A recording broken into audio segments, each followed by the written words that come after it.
Hello and Namaste everyone. I am Avinash Kumar. Welcome back to AsanaX. In this video, we will learn about Paschimottanasana step by step.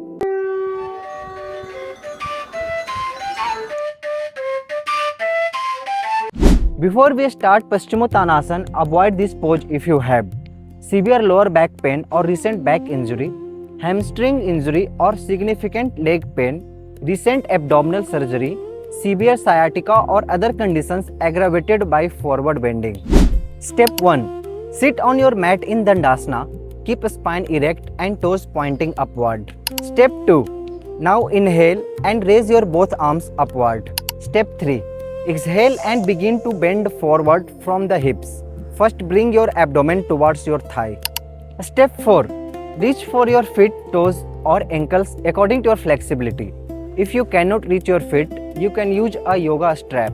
Step 5. Breathe slowly and normally. Hold the position for 20 to 30 seconds or according to your comfort.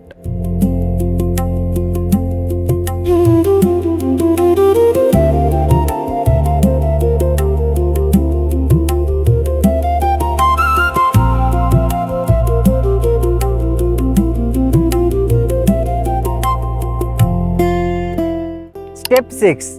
To come out, raise your head, inhale and slowly lift your torso back up.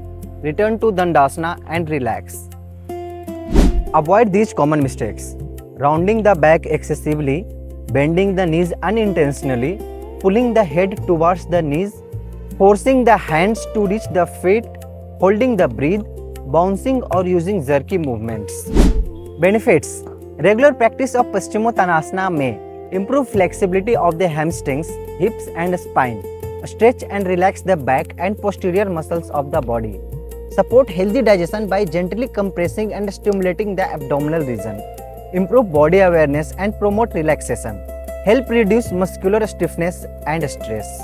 So that's how you practice Paschimottanasana correctly.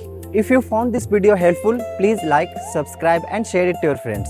In next video, we will learn about Ustrasana. If you want to learn Surya Namaskar, then please visit here. Okay, bye bye. Thank you.